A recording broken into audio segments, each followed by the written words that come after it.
evening. Welcome to this virtual forum with the candidates for South Kitsap School District Directors, Districts 2 and 5.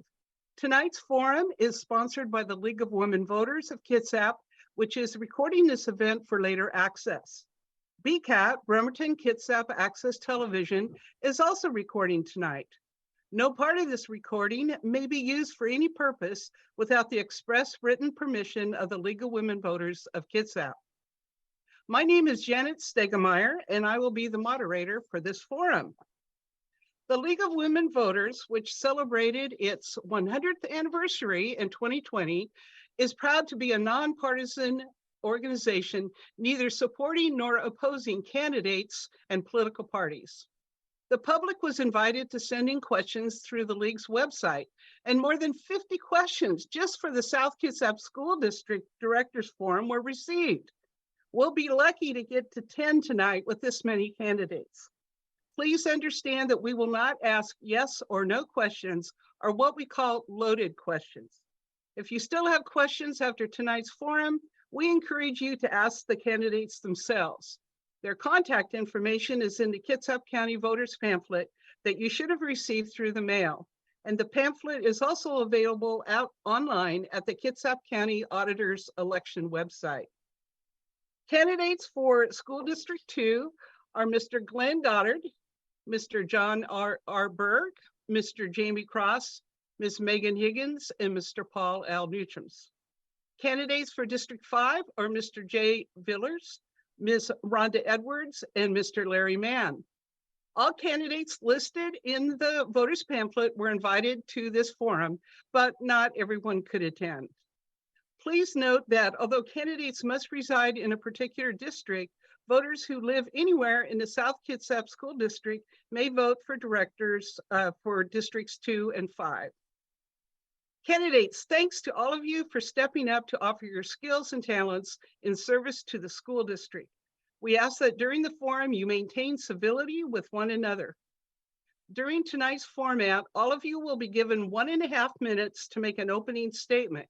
We will go in the order your names appear on the ballot. Then I will begin the questions. In a rotating order, you will have 60 seconds to respond. If you have answered a question and have time remaining, you may speak about a previous question or clarify a statement. If you'd like me to repeat a question, please let me know.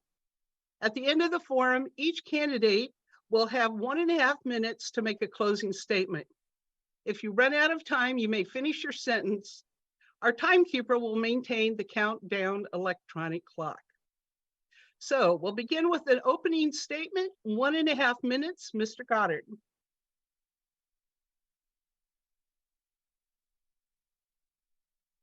Thank you for hosting this event. My name is Glenn Goddard. I'm running for the District 2 position for the South Kitsap School Board. I am running because I don't like where things are going with our school district and with schools across our country. Unfortunately, parents' rights are being eroded. Things are being demonstrated to children that they're probably not age appropriate.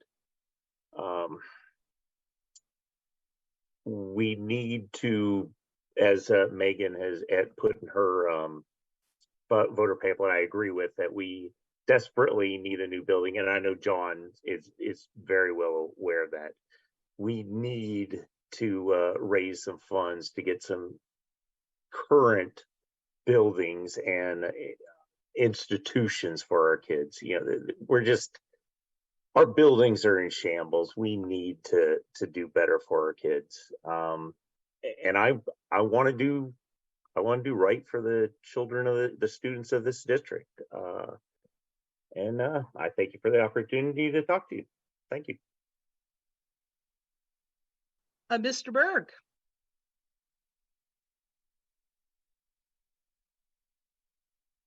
Mr. Berg, you're muted. Okay, thank you. Yeah, while on the board, I provided leadership in drafting policies. I expanded the opportunities for more public comment at the meetings. I've been vigilant in looking out for the rights of the parents and the community in providing transparency for the board's actions. After I was first elected to the South Kitsap School Board in 2019, we were hit with COVID and all of its related challenges and controversies. But more significantly, we had a board member who was so negative and disruptive in the meetings that he became the focus of attention, distracting the board from its job of educating the children in the district. He either voted no or abstained on nearly everything. He constantly complained, but rarely proposed any viable solutions. I am a professional registered parliamentarian, a nationally recognized expert in running meetings fairly and efficiently according to Robert's Rules of Order. I attempted to use my skills as such to help bring some order to the board. I then became the brunt of his attacks. Now that he's not running again, I look forward to a more productive term on the board. I support the board's proposed bond coming up on the ballot in November and hope that we can move forward in rebuilding the district and establishing more confidence with the community. John Berg, South Kitsap School Board.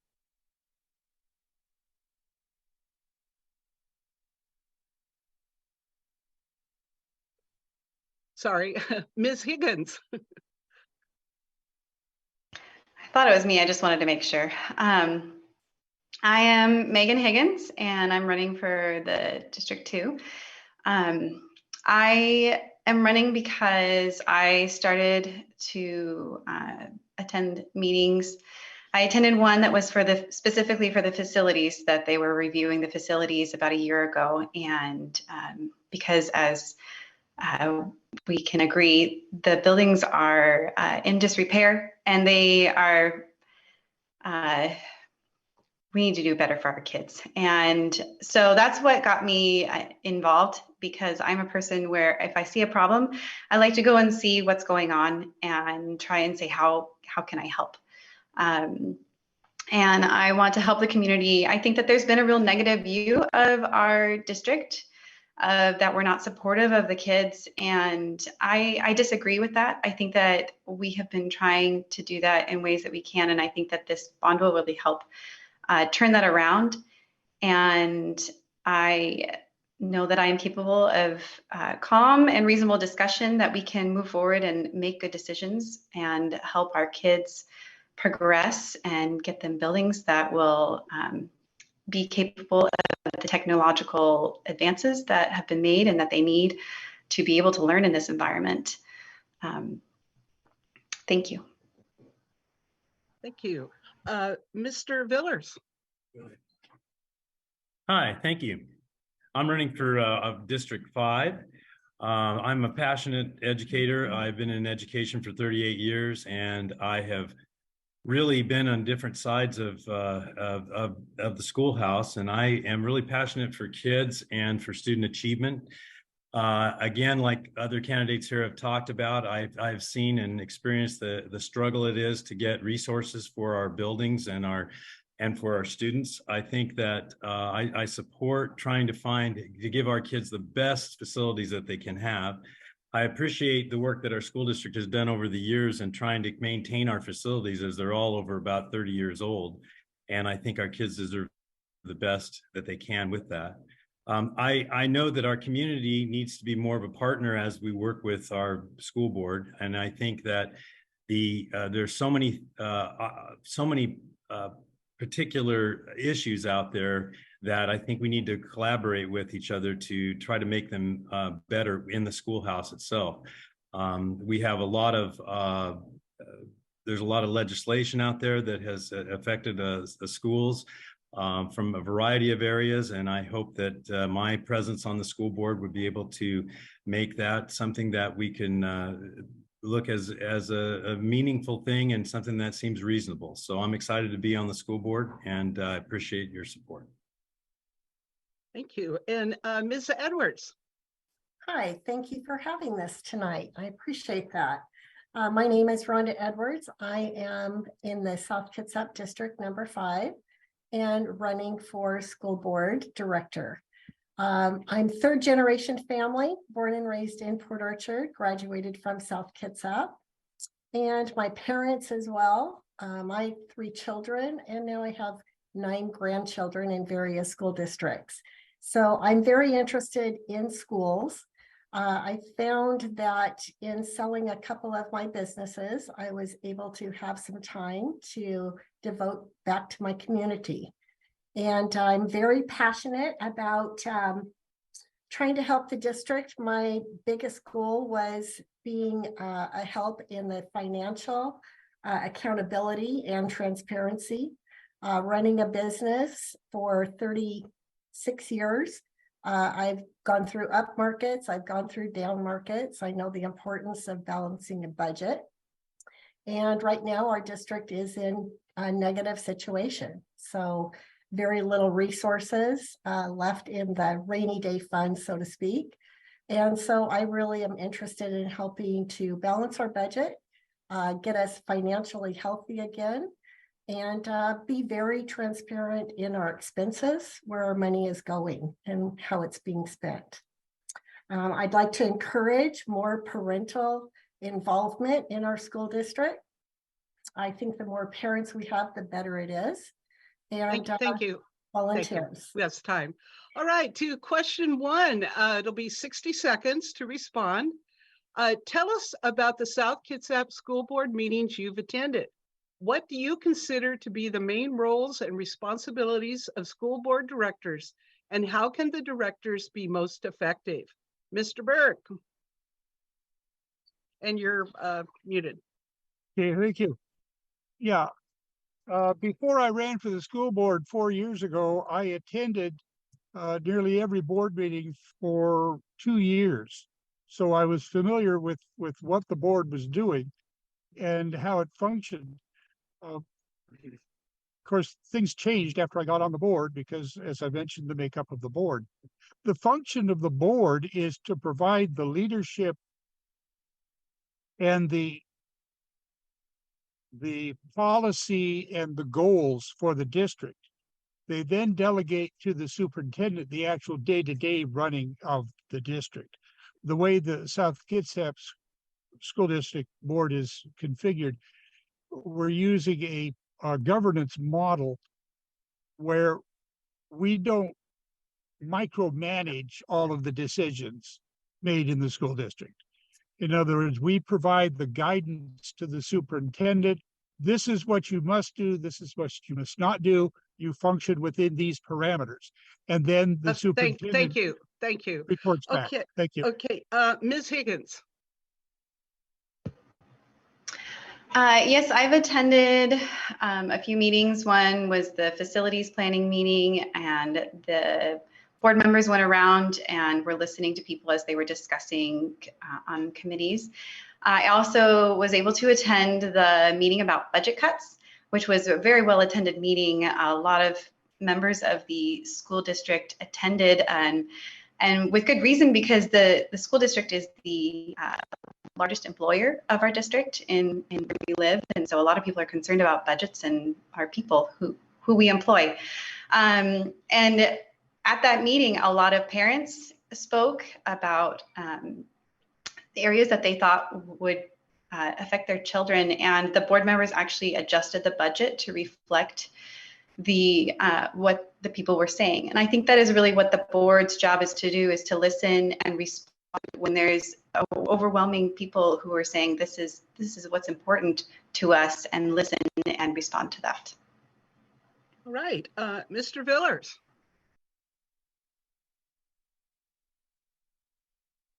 Yeah, I've attended a lot of different board meetings over the years, and especially and recently I've been on the Zoom meetings for the board. But as John had said, it's about the governance model that we use in our district, and that there is oversight there, and there is the process of working with the superintendent to make sure that things are let them, the administration, do the day-to-day and run the school district. But as a board member, you're really representatives of the community to involve your opinion and to collaborate with the district itself, so that and with all the different voices of the people that are on the board that represent the community, we should be able to come to some consensus of what things that we need to do and what our ideas are. So it can be a great process. It can probably be frustrating at times because there's difference of opinions, but that's the beauty of negotiating and being able to work together. So thank you. Thank you.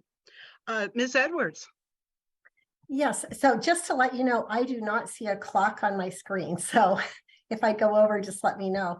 I do believe that, our main goal is to represent the parents and the taxpayer and to do the best that we can do for the kids. I would like to see more dollars being spent towards kids. Right now, we're a little top heavy in administration cost.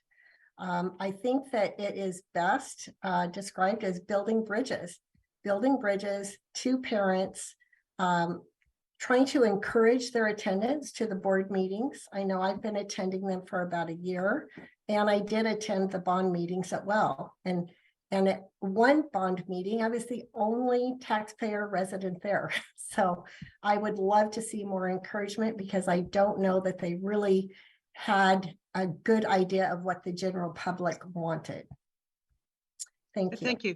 And let me know if your the clock shows up again, but until you tell me that, when you're down to 10 seconds, I'll raise my hand. Okay, great. Okay. All right. And then Mr. Goddard. I've been listening to the board meetings since the pandemic, but with my wife on Zoom, and recently this last year been attending them in person. I agree with everything the rest of the candidates have said about the purpose of the board, and I think that we do need to work harder in getting facilities for our kids and in ensuring that we respect the parents' involvement. There are some policies that we have right now that I think we need to address, and that aren't in alignment with parental rights and with the wishes of our taxpayers. And thank you. All right. On to question 2, again, 60 seconds. How would you work to promote academic gains in the South Kitsap schools? And we'll start with Ms. Higgins. I think that we start with analyzing our data that we have. We have lots of scores that come in every year because we have state testing, which gives us an idea of how our kids are doing. However, we have to realize that that is not the only measure of a kid's academic worth and what they're capable of doing. Testing can't test everything, but I think that we can do better at creating committees that involve the parents and look into ways in which we can do better for our kids, come up with great ideas. I've heard of ideas for creating reading programs with our parent volunteers that they can come into the classrooms and read with the kids. And I think that we could do a lot more community involvement in South Kitsap. We need you. We need more parents. We need more involvement. I think that we actually beg people to be involved, and I think that we could use more people. All right, Mr. Villars. Yeah, so I think that I would, to improve student achievement and the work that we need to do in academics in our district, we need to again look at data that we have, and testing data. Though I think we need to look at what the most authentic data that we can get from testing. Not all testing is equal, and I think that everybody needs to be on board on that. That's actually giving the tests and with the students. So with that takes a lot of staff development to get everybody working on the same page. And then you hone in on the goals or the areas that you need to focus on by working together and actually assessing the assessment in a way, because you want to make sure that what we're assessing is accurate and that it's giving us the information that we need, that it truly is connected with the teaching that we're doing. And so that takes a lot of work, and it takes a lot of connection and a lot of work with different people. So thank you. Ms. Edwards. Yeah, I am a big believer in testing. I think that's how you measure success. What is disappointing to me is that a lot of times the testing isn't done until the end of the year. And by that time, the year is almost over and it's almost too late to try to catch the student up. So, you know, the third grade reading, I think, is very disappointing that only 38% of the third graders could test at third grade reading level. And I feel that that is just absolutely unacceptable. I think there should be accountability, and we have to ask ourselves, you know, how it's being taught. Is there good curriculum? Is it a teaching problem? Is it a time period that they're giving the teacher to teach the reading? And how can we do testing mid-year, you know, maybe on a trimester basis so that we can help people? And my timer is working, so thank you so much. Okay. Thank you. Let's see, Mr. Goddard. You repeat the question? So, Yes, 'cause I know we've talked a lot about testing, so I just want to make sure I got the I'm question right. happy to do that. Okay. How would you work to promote academic gains in the South Kitsap schools? Okay, thank you.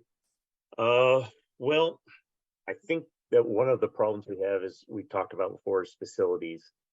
I know that there are some excellent teachers we have in the district, but one of the problems that we currently have is that we have some very good classes, very good teachers. We don't have enough space in these classrooms, some of these classrooms, for the kids to be able to participate in the classes that they need and that they actually want and desire, have interest in. I know, for example, that there were some robotics classes and choir classes that were full and kids weren't able to participate in the John Sedgwick Middle School. So I think facilities is a large hindrance to promoting further education of our kids in our continuation. For example, this past year, we had to postpone testing because of it was too hot in classrooms and kids were unable to actually do their testing on time this year. Thank you. Mr. Berg. Yes, on testing, I see two purposes for testing. One is to evaluate the overall progress of the students when you're evaluating the curriculum. In other words, is this particular math curriculum that we're using, is it working? How are the students doing in relation to, you know, state averages, national average, whatever. But I think the real purpose of the testing is to study the individual students. And this testing is not done once a year, it's done throughout the year. And the purpose is to identify those students that need help. In other words, which students need help in what areas so you can address those needs. So it's a diagnostic tool in teaching. Most of the education in the schools takes place when there's contact with the students. And most of that is done in the classroom and in other academic areas. The purpose of the entire district is to support those who are in contact with the students and actually teaching them. All right, question 3, again, 60 seconds. Please discuss your views on banning books and curricula from classrooms and school libraries. In some school districts, materials that deal with racism, Black history, LGBTQ sexual identity, Jewish history and identity, and other challenging topics have been removed. Ms. Higgins. Thank you. I'm sorry, I messed up the order here. It's supposed to be Mr. Villars. So sorry. Well, I've had some experience with this as an assistant superintendent. I was in charge of the curriculum committee in our district. And the idea behind that process is for the community to be present. I know that Mr. Berg was on that when I was there, and that they give insight to that. But we also have to remember that we are a public institution, and the laws of the land and how we work with them at the present time is how we involve or work or decide what we can and cannot do. But clearly, community needs to have an input on that, because our politics within our whole nation have, are different in different places, but we do have a common thread that is what we actually, what we feel as a public education needs to present to our kids. And so it's a complicated issue, but we do have systems in place. Of course, I am not an advocate of banning books. I want to learn from these things that we're doing, and it oftentimes gives people an opportunity to know more about the world that they're in.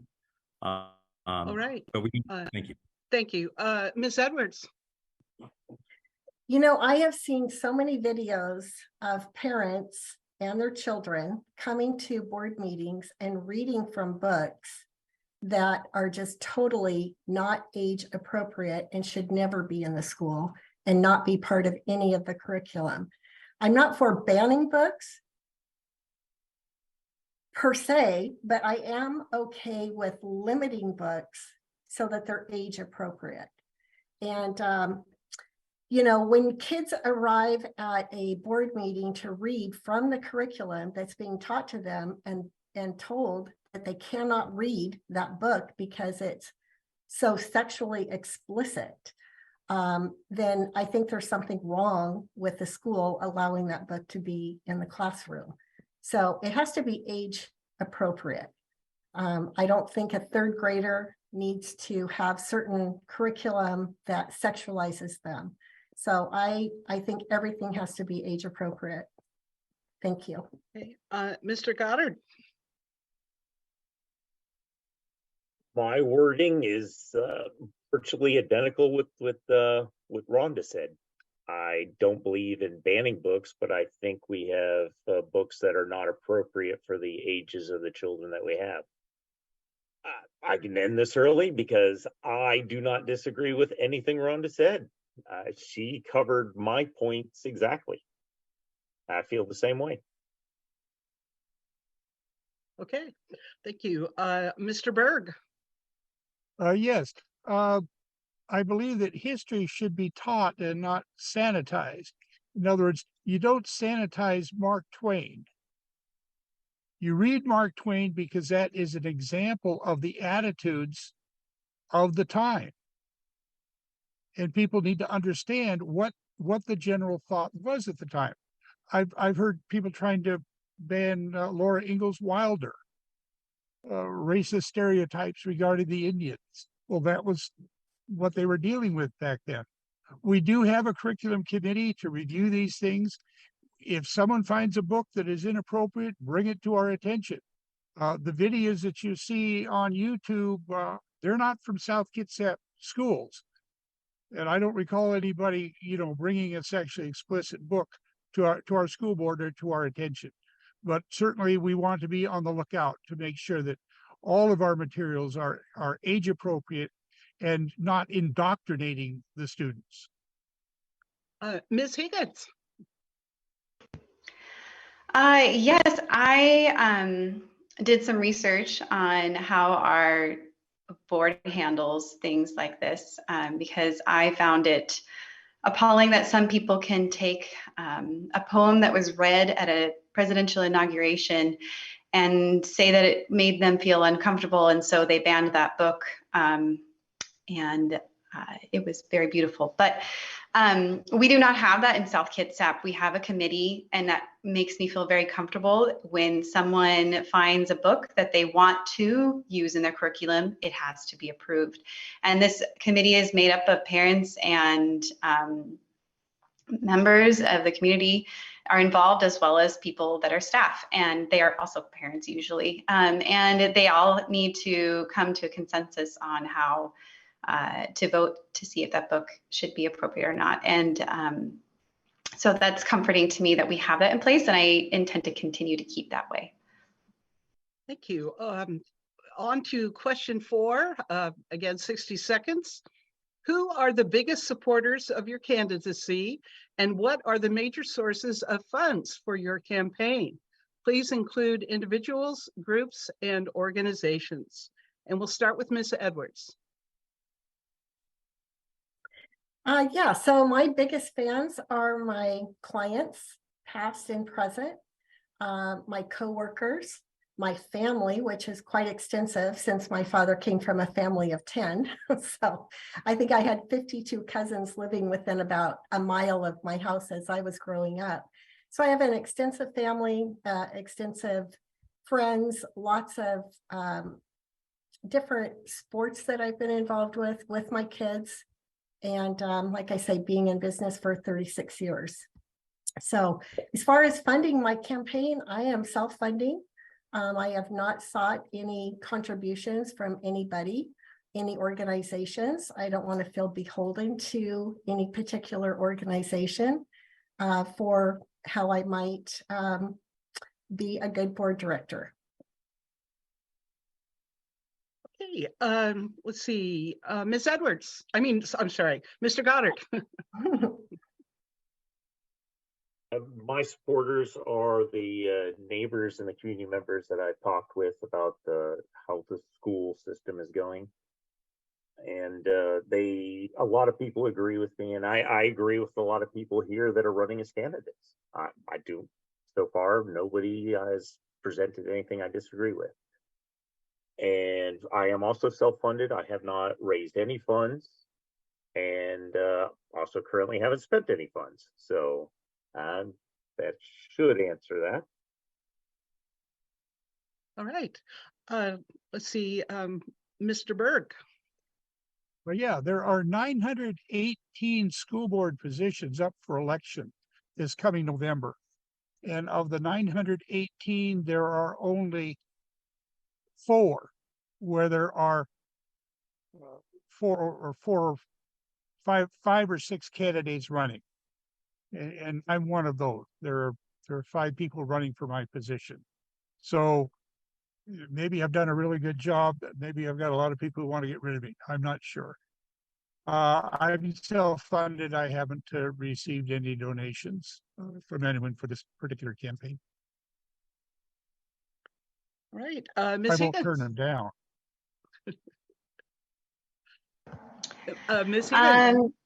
Hi, yeah, I just began receiving, well, I have a lot of support from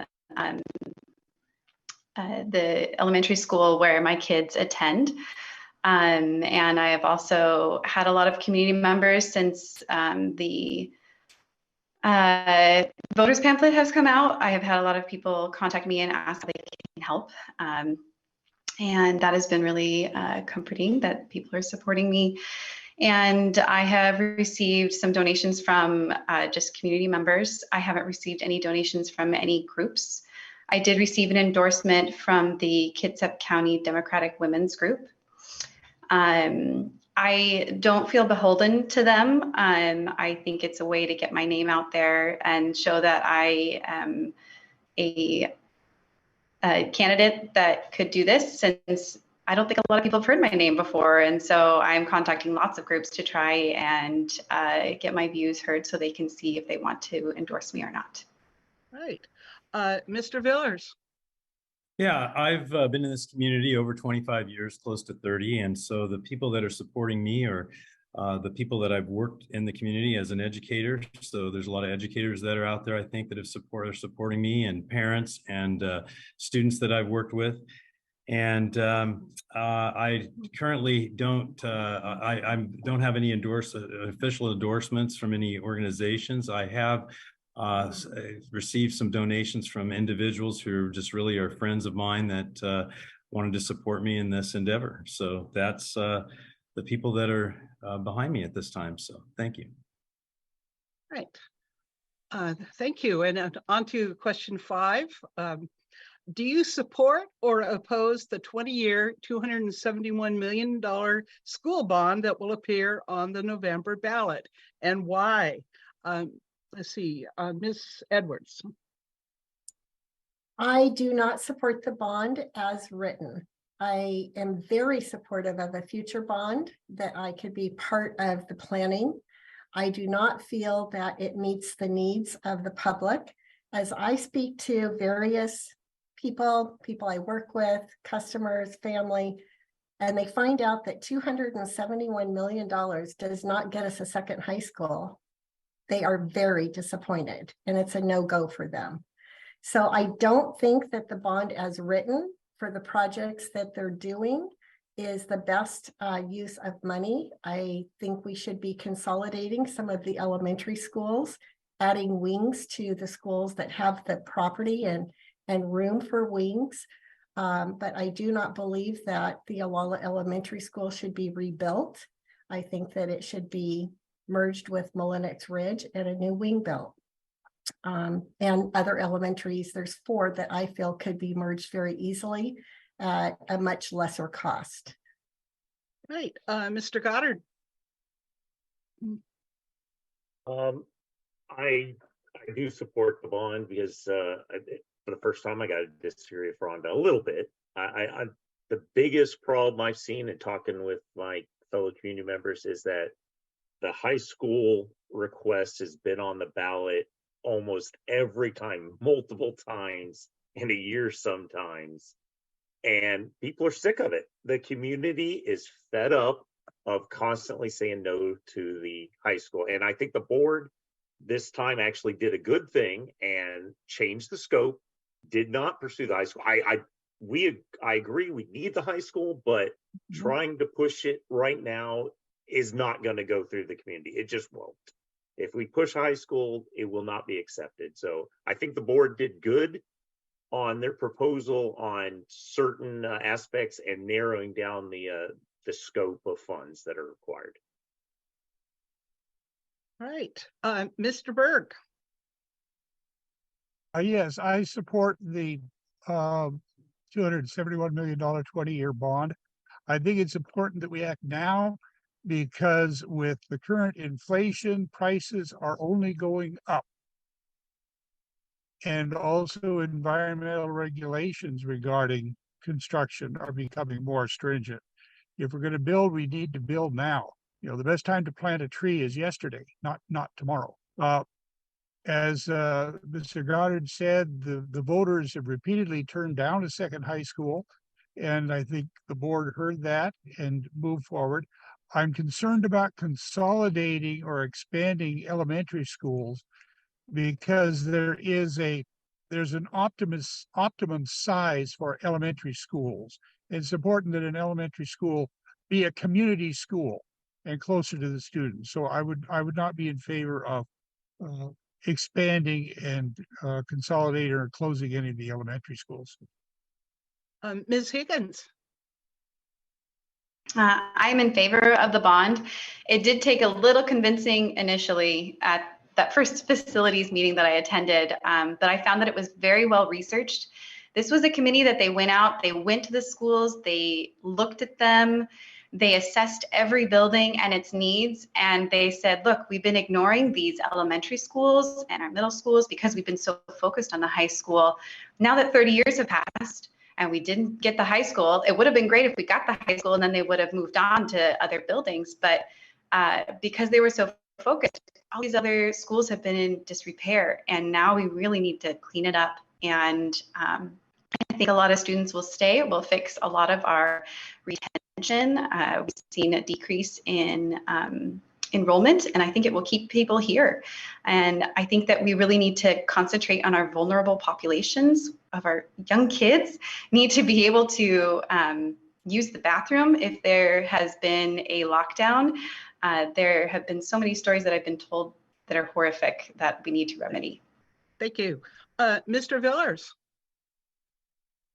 Yeah, I'm in favor of the bond. I think it's a great package that allows for repairs and to rebuild for all parts of our community and all different schools.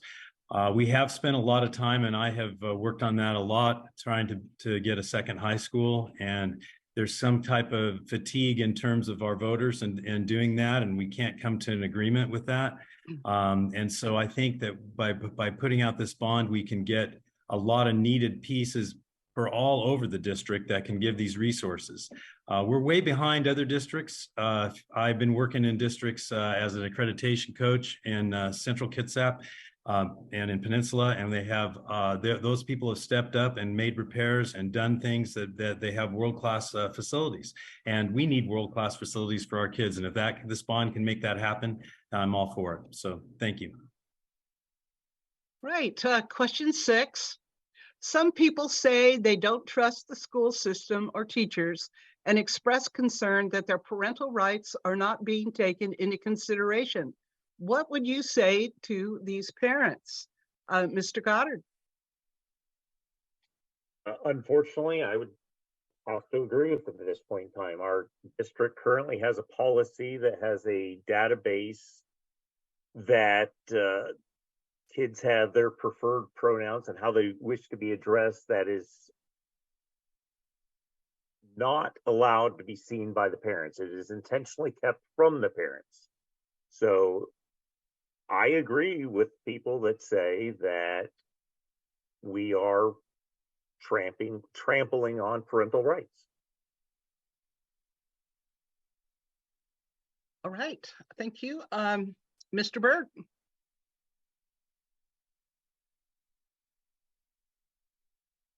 Mr. Berg, I there was you go. I was looking for a particular quote here, but I don't see it offhand.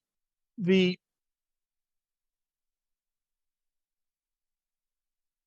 primary responsibility of educating students and children is the parents.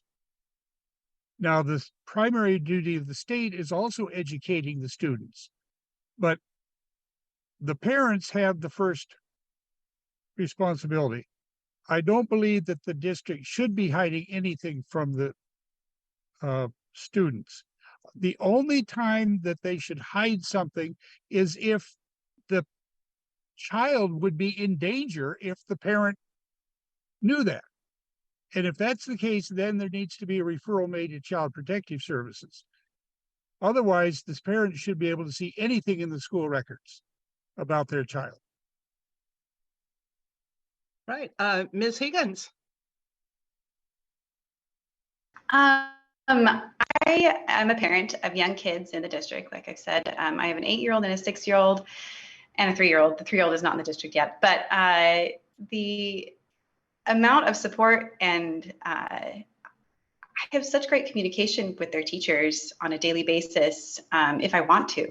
The meetings that we're able to have, and if something is wrong, I can message the teachers on Parent Square, which they've made available. It's so amazing that I can text them and they respond. And I have had nothing but good interactions with our teachers. And I also tutored math classes in Marcus Whitman, and the amount of knowledge that that teacher had about those students was incredible. She knew what was going on at home, what their family situation was, how responsive their parents were, because she was contacting them constantly about how to better help their kids in there. And I haven't seen that lack of effort for teacher and parent communication. I just haven't. That has been my experience.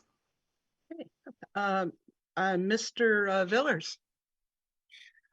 Yeah, I think that what Megan has talked about is really key. Communication is the key, and I've been in many meetings with parents over the years, and teachers and parents together over issues that people just didn't understand or didn't know. And I would encourage the community, and if I'm on the school board, I would encourage more community involvement to connect with teachers and to connect with principals to try to find those things out. Because if you don't look for that, then you make up something in your head that says that that may not be true. You feel it because you feel disenfranchised, but you really need to seek that and have that collaboration with the schools so that things can be cleared, and that they know that your rights aren't being trampled. And if you disagree with it in the end, sometimes there are just the ways with our laws that we can't change, but we can sure try to make it as best that we can make it. So thank you. Ms. Edwards? Yeah, I don't think this is a black and white issue of parents being kept in the dark by the school district. On the one hand, you have people who feel that the school took the position that should they out the child, so to speak, that the child would be in danger. Well, that's a huge leap to think that a parent would be a danger to a student. So therefore, we need to keep a secret. So I don't agree with the school stance on that. What I do believe is that if a child, a student, meets with a counselor and there is information exchanged and the student is feeling apprehensive about sharing that information with the parent, then it would be appropriate for the counselor to set up a meeting with the student and the parents and maybe guide them through that disclosure. And of course, if there were any fallout from that, our job then would be to report it to CPS. Okay, question 7. What are your thoughts on diversity, equity, and inclusion policies in the public schools? Mr. Berg. And you're muted, Mr. Berg. Okay, yeah. Diversity, equity, and inclusion can mean a number of different things to different people. Equity, the way it's outlined in the district policy, is equity of opportunity, not equity of outcome. Some people are arguing that everybody should have an equal level of success, and that's not the district policy. The district policy is equity of opportunity. As far as diversity, we need exposure to all, ideas and cultures, but that doesn't mean that we need to force acceptance. If I choose not to drink, I don't have to go to bars because I don't want to associate with those people. All right. Inclusion is simply being fair to everybody. Thank you. Ms. Higgins.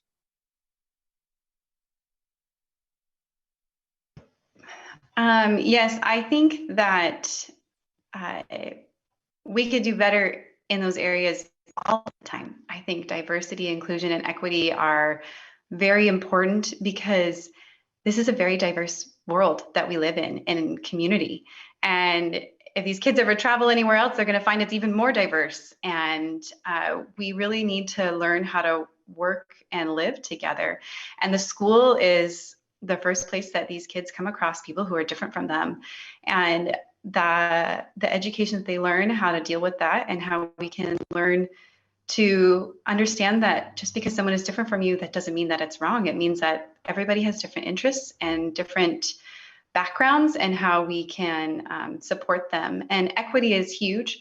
Our kids are showing up with very different backgrounds. Some are showing up hungry, and I think that those need to be addressed so that they can actually learn. You can't learn on a hungry stomach, and that's not an even playing ground the schools could do. We need to help those kids to make sure that there's equal playing ground for those kids. Thank you. Mr. Villars. Yeah, I'm very passionate about diversity and equity and inclusion. I think that that's how I agree with Ms. Higgins on the fact that's how we learn. That's how we teach one another, and we get better as a world and better as a community by understanding diversity with each other. Equity is just imperative if we're going to have student success, or our student achievement scores are going to go higher, because we have to have everybody on the same playing field, and that has to be there. So equity is like Mr. Berg talked about, providing opportunity and an even balance. And of course, inclusion is really the way that we can collaborate together and that we can understand one another. So I am very passionate about those things. And as an educator for 38 years, I have really pushed every one of those issues as we've moved forward in our society and in our schools. So thank you. Hey, Ms. Edwards.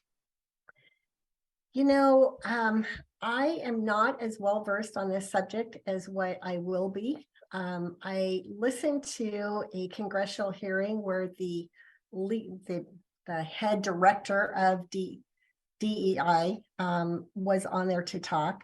And as she described DEI, I could see some of it as being good, but some of it is not being so good. The equity that she explained is when they look at hiring or making decisions of including a group, they try to choose the best of several groups. So it's not merit-based. And so I have some concerns about that. I continue to speak to family, friends, people that are supportive of my endeavorment here. And I have not made a final decision. It is open. I need to find out more about it, what the curriculum looks like before I make a decision. Hey, Mr. Goddard. I'm going to hurt myself a little bit and say that I agree with Dawn on the terms of equity. I think a lot of people do misinterpret that. I agree absolutely with equal opportunity. Equal outcome is what some individuals are pushing for, and that does not do anyone any good. For diversity, I absolutely agree that having differing viewpoints, differing backgrounds increases everyone's opportunities, their knowledge, and their abilities to deal with different circumstances. The issue I have with the most is inclusion. From personal experience, we have a problem with inclusion in our district. And a lot of people may not be aware of this. My son, my oldest, is wheelchair bound, and we have fought at every school in order to just get him simple access into the buildings.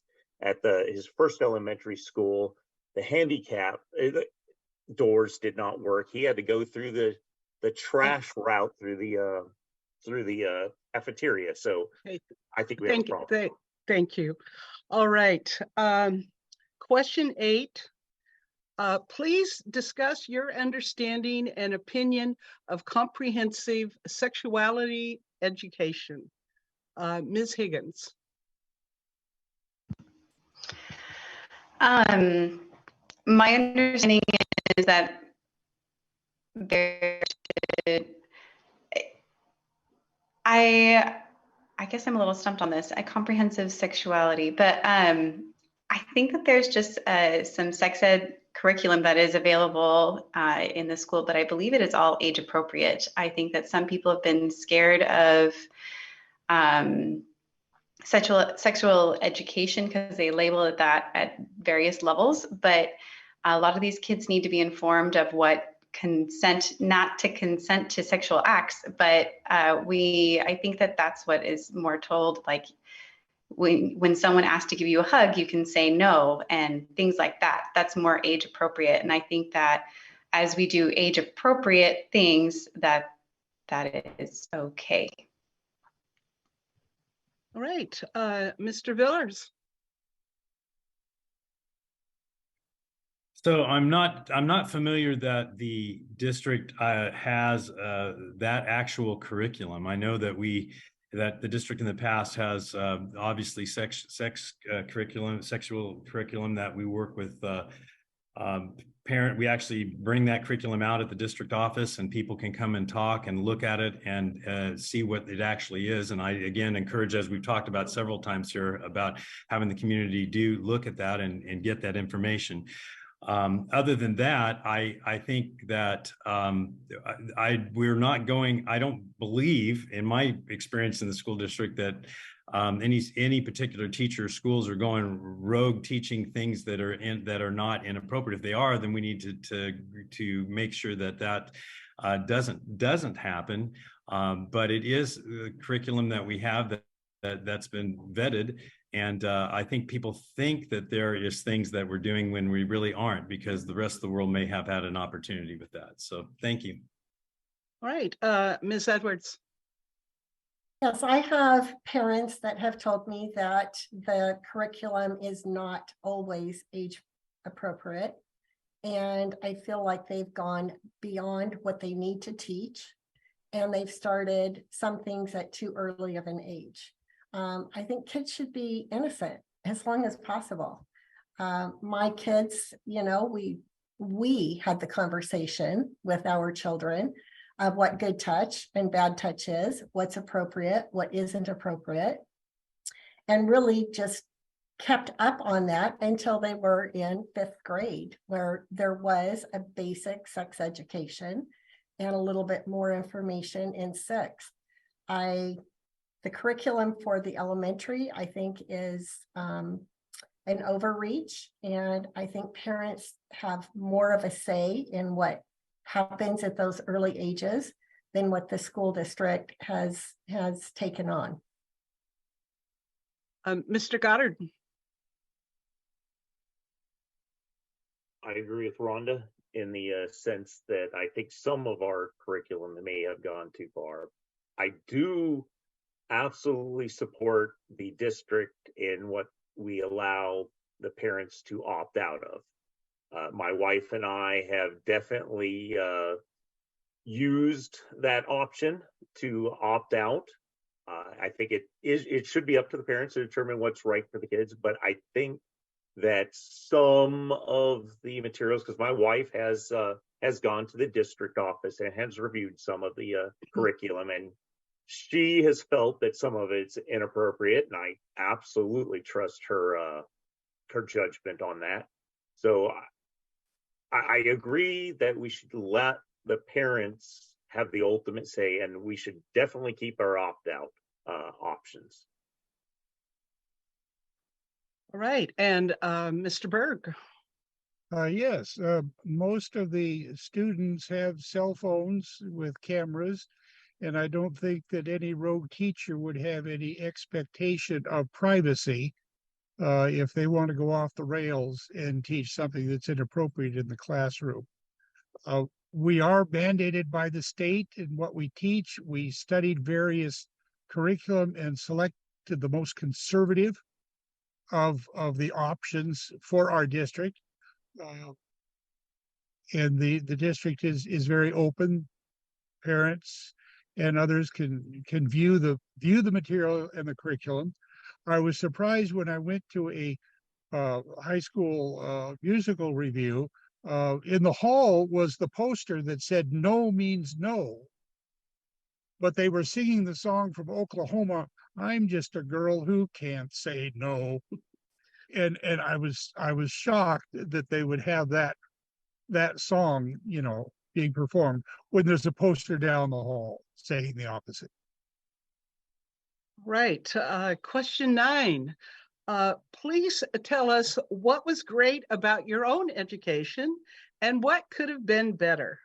Mr. Villars.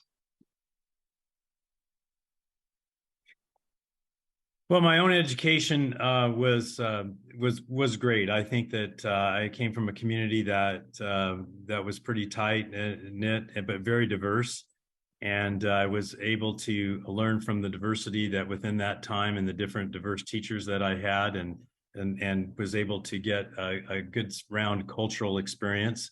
And I think what could have been better in the time that I was going to school would have been that we'd spent more time in franchising kids in terms of inclusion with special needs, and having those kids involved with us instead of segregating them at the time that was happened so often when I was in school. And so I think we would learn from those groups of kids that and know that, and I think we've done a better job at that now in today's world. And so thanks. That's my answer.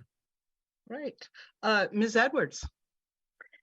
I enjoyed my school years. It was very fun. I had great teachers. There's a few that really stand out. Probably my ultimate most favorite teacher was Denny Bond. He really helped me become an avid reader, which, opens the world to you when you can read well. So I always felt like he was my biggest cheerleader. And so I really liked him a lot.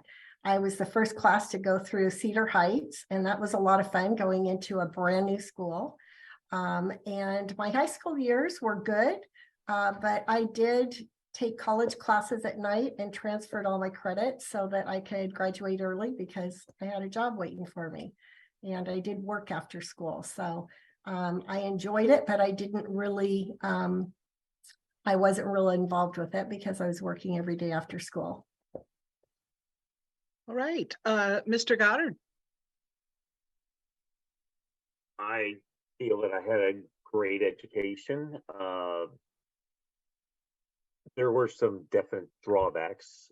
When I went to school, my district paid for any high school student that wished to go to community college, because we had a community college in my town, that the district would pay for entirely the cost of everything, including school books. So that helped a lot. So I took college classes while I was in high school. Some drawbacks that I had growing up: there was too much emphasis on spending money on frivolous technology that weren't beneficial. And we also, my district spent way too much money on sporting events. I had a chemistry book that was one of my teachers had, and it was over 15 years old, yet we spent millions of dollars on a new football stadium. Let's see, and Mr. Berg. Yes, well, I attended school over a half a century ago, so my experience is somewhat dated. I remember teachers who made a difference in my life, and I think that was important. We have most of the voters in the district don't have children in the schools. We have a lot of retired folks. I received a public education at taxpayer expense. And if I live long enough, I will be able to pay for that in taxes. So I don't have any problem, paying school taxes. I think when I was in school, there were not the opportunities for individual students to excel. There was not help for those who were falling behind. There wasn't as much help for those who could excel. We have much more of that today, and I appreciate it. Right, Ms. Higgins. Yeah, I came from a community where both sports and the arts were supported widely by the community, and I felt like we were really well supported, and it was a really strong community. Everybody came out for the fall. It was their fundraiser event that was put on by all of the kids. It was kind of like a talent show, but on steroids, and it was amazing. And it was really great to be a part of that. And I always felt supported by my teachers. And I really hope that we can bring that to South Kitsap, because I think that we have had this kind of rhetoric of like, South Kitsap doesn't care. We're not putting enough effort into our schools, and people with kids are leaving, and I'm getting involved because I want to stay and make this a better place. And I think that we can make that. I think that if we change our attitudes and create that positive feeling and ideas, we can all come and support our schools better and create that environment for our kids. All right, here is the last question, folks. Why should we vote for you? And we'll start with Ms. Edwards. I think you should vote for me because I stand for fiscal responsibility.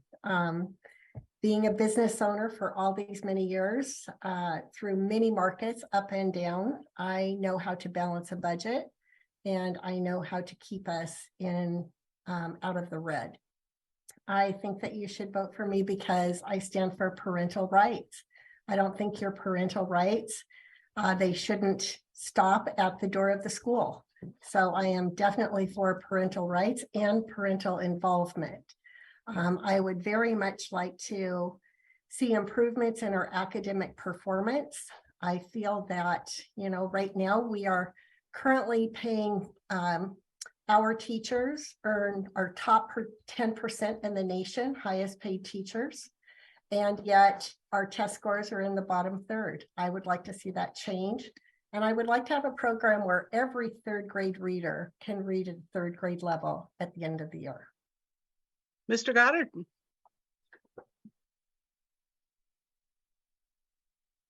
Thank you for this opportunity to present myself. I, along with Rhonda, agree that parental rights is a strong point, and that's where a lot of parents that I have talked to have issues. And that's not all board members, but I actually agree with John on a lot of things. Actually haven't found too much I disagree with him on. So I want to be a new a younger face, no disparaging about age, but I want to impart the desires of my neighbors onto the board. Thank you. Mr. Berg. Yeah, I want to apologize for the poor quality of my face or my picture. I'm in the car. I'm headed to the airport. I've got a convention in Florida that I'm leaving on a flight. I'm the parliamentarian at a big convention. So, oh, that looks better. I put my paper up. Now I can't read the paper. Okay, regarding parental rights, there's been a lot of discussion at school boards recently. There's also an initiative that has been circulating regarding parental rights. And I've taken a portion from the last of that, and I plan on introducing that as a policy change for the district at its meeting next month. And that is basically that the parent or guardian has a right to any record regarding their student, unless there's a pending CPS investigation. Hey, Ms. Higgins. Hi, yes, I think that I would bring a different perspective than is currently on the board. Like I said, I have young kids, and I am deeply invested in this community. I want the schools to succeed because I want them for my kids, but also for the kids that I met when I was tutoring my classes. I really enjoyed working with those kids. I didn't see any of them, even the ones that like to goof off, and I care about all of them. And I could see that they all had different hard things that they were dealing with at home. And I think that we need to keep that in mind, that these kids are not just statistics.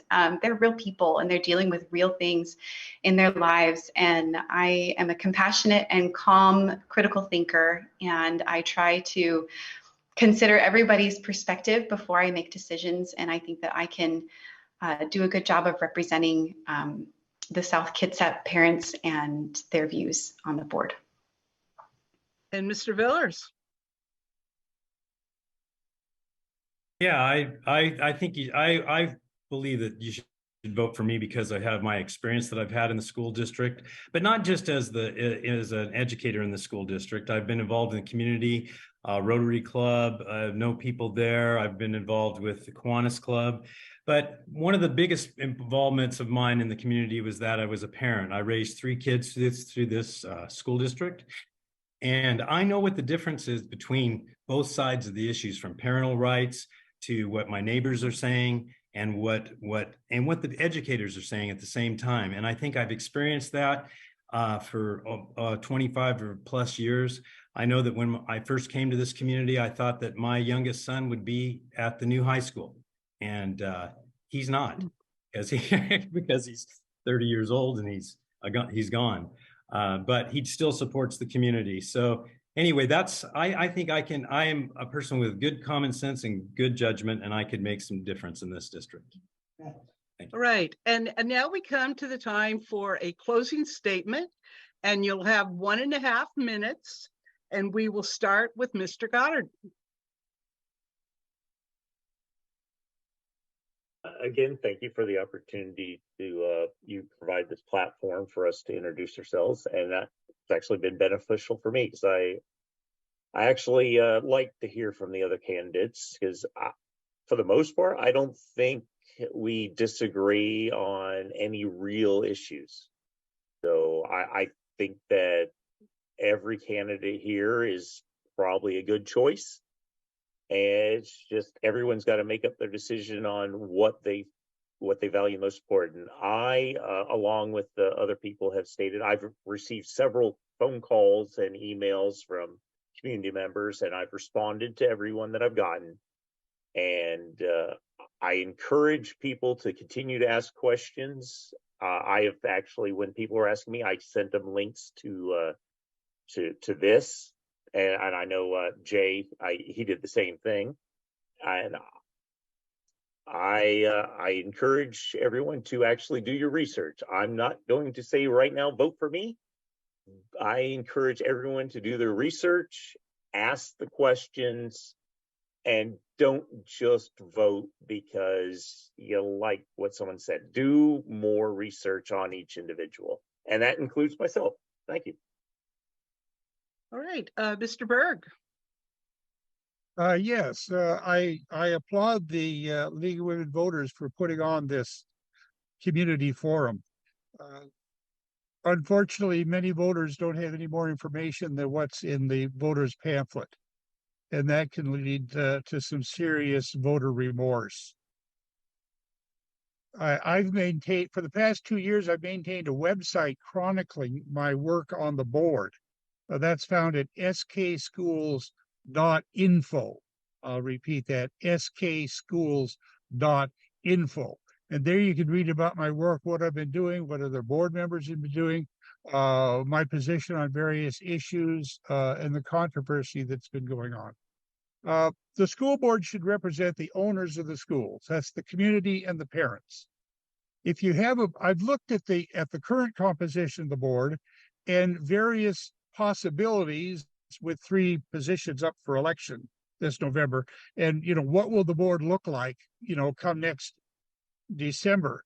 And if you had a board consisting primarily of professional educators, I think the parents would not have the oversight that they need. On the other hand, if you had a board composed of only complainers who do nothing but complain and say no, no, no, then the board's not going to be able to get anything done. So, yeah, study the candidates, make wise decisions. Thank you. Thank you. Ms. Higgins. Yeah, I wanted to introduce a little bit more about myself so that you have more of an idea of what you're getting. I worked for Seattle Children's for a number of years, and I worked with families as they were leaving the hospital, and I worked to talk with them about their experience there. And they were good experiences and there were bad experiences, and I was able to calmly address those issues. And I think as a school board member, mostly we just deal with angry people. I think, I think people come when there's a problem, and that's okay, they should. And I think that's what we need to address and be calm and make sure that people are being heard and that we are able to direct them to the answers that they're looking for and help come up with solutions together. And I am someone that can help make that happen. I can work with lots of different people and listen and be calm and helpful. And like I said before, I'm very invested for the sake of my kids and kids that I have met. And I believe that we can do better as a community as we get involved. And I'm glad that there are a lot of people running, because it shows that there's a lot of interest and in the school board. And that I think is a big change. And I think that means that good things are coming for our community. Right, Mr. Villars. Again, I'd like to thank the League of Women Voters because for having these types of opportunities, and I think it really helps our whole system, our democratic system. And I think that brings me to the point that we really need the community to be involved. And I'm passionate about being a partner with the community. I think that oftentimes it's knowledge that we have. If we don't know an answer, we make it up in our head. We just naturally do that. If we don't know something, we oftentimes will think that we have all kinds of scenarios. And so I think if we seek to understand that and we can work together, we can make our community better, and we can have less controversy with each other in that time. So I am excited to be part of this process. I would agree with Mr. Goddard in terms of really get out there and understand and know the people and seek to understand that, to see how each what people are made of. I think it's a good group of folks here, and I'd be happy to serve with any of them. So thank you very much. And Ms. Edwards? Yes, I think a vote for me is a vote for kids. Most of the people that is on the board as it is right now are people that are within the school district, or they're married to someone in the school district, or they have kids that are working as teachers in the school district. And I think it's a very small little circle that they don't always see what the bigger picture is. So having people on the board that have business experience, have no conflict of interest in trying to negotiate with the unions, you can advocate for the kids. And so I would like to see more diverse people on the group rather than just retired principals and school teachers. I would also like to see much more transparency. One of the things that I've seen, and there was a big article in the newspaper about the fact that there are so many FOIA requests to the district trying to get information. That's because the information is not readily given. And the only way you can get that information is to file a FOIA request. So I would like more transparency. And of course, I want very, very strong academics. And I think I'm out of time because I saw you kind of wave. So thank you for hosting this. I really appreciate the opportunity to listen to all the views and kind of meet everybody here on the panel. So thank you. Candidates, thank you for taking the time to join us this evening. A well-informed electorate is critical to our democracy. Events such as this forum are one way to achieve that goal. Voters, hopefully this forum has helped you choose your candidates. Ballots for the August 1st primary election have been mailed. I got mine yesterday. So keep an eye out for yours. The League is encouraging voters to vote early and return the ballots as soon as possible, preferably to one of Kitsap County's 25 ballot drop boxes. Their locations can be found on the Kitsap Auditor's website. 4 Kitsap County School Board candidate forums held this week have been recorded, and links to those videos will soon be on our website at lwv-kitsap.org.